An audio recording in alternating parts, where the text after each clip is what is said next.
So today I'm so excited to talk with you about building inclusive environments because in the differently abled community, there are three big pieces that I love to talk about as an advocate. One's advocating for healthcare, one's advocating for empowerment so people can feel empowered and rejoin the workforce and realize that they don't have to sit at home and rely on Social Security, not when they have these gifts of adversity that make them so strong. And then the third is building those inclusive environments to make sure that the differently abled community or any community of diversity feels awesome, feels included, feels empowered and supported, right?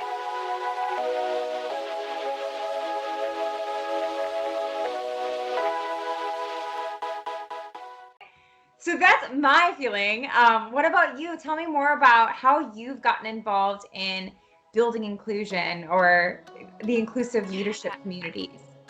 It's so interesting because I feel like so many organizations just forget, or we talk a lot about diversity and we bucket diversity and inclusion together, but they're really different things. And you can't have inclusion without diversity, but you can have diversity without inclusion. And Yeah. it's so important to me when I work with organizations, just for people to see the differences between the two and just the importance. And I've always found when working with organizations and being part of organizations, I don't necessarily want to work with people like me. It's great, it's fun to work with people you have a lot of similar interests with, but I love when people challenge you or they're coming from different experiences. I can see you can grow and learn so much more, but we just forget oftentimes that not necessarily people are different, but to put ourselves out there a little bit more and to bring them in as part of the conversation.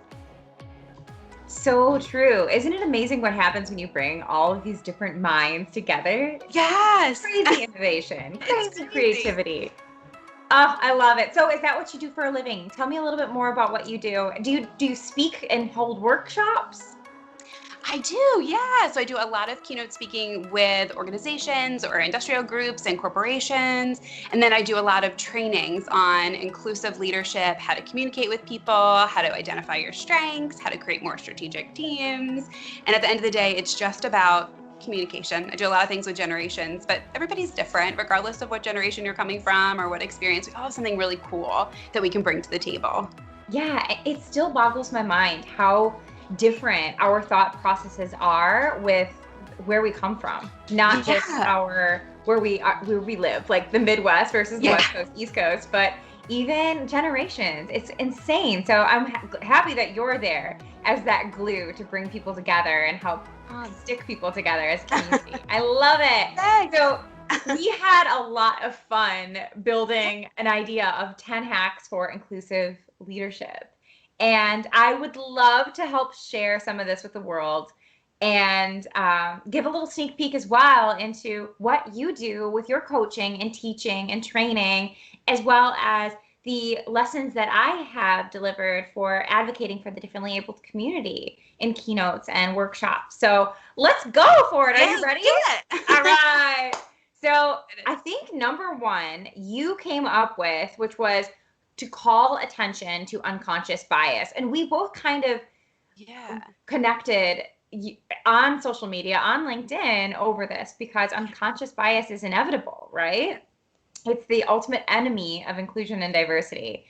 And there was this really awesome Forbes article written by Susan Taylor. She's the CEO of Generon International.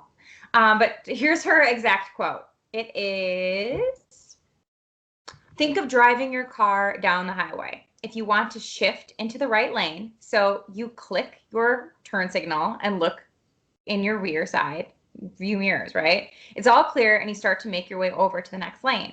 A car horn blasts and you swerve back into your lane, right? Realizing that you just missed crashing into the car that was right there. One you didn't see because it was in your car's blind spot. Just like a car we don't see in another lane, unconscious bias is a blind spot that can cause damage because you don't know it's there. Being aware that this is an issue is a first step in acknowledging that this is a bias in order to push through it and understand cultures a little bit differently. So that's my experience with a little bit more of understanding that we all have it. It's always going to be there because we aren't raised in every single culture, every single language, background, religion, right? So it's important to keep your mind open. How about you? Tell us a little bit more about that. Yeah, I love that quote so much. It's so funny because we don't think about it and we try to think, oh, we're not making conscious decisions, we're not making decisions about other people based on their appearance or how they think. And it's just there. You're going to gravitate towards people who think and who experience life like you. And I think about it almost, I don't know if your high school was the same, but in my cafeteria, it was you hung out with or sat with people who look like you or in the same classes as you, and you very rarely hop from table to table. It was just comfort zones, and our brain is hardwired to gravitate towards those people. And if you had a bad experience with somebody who looks a certain way or is from a certain area, you unconsciously or subconsciously move away from people like that, whether you think about it or not. Maybe it's men with beards and you had a bad experience or conversation with, right? Then you just don't necessarily want to go in that direction. And it really impacts work, it impacts life, just all that stuff. Yes, so true. It's so funny that you say the lunch table scenario, because I was the person that never sat down at lunch. I was always hopping table to table to table because I never really felt that place, the place where you fit in. I wish you had been. I love that to bring people together.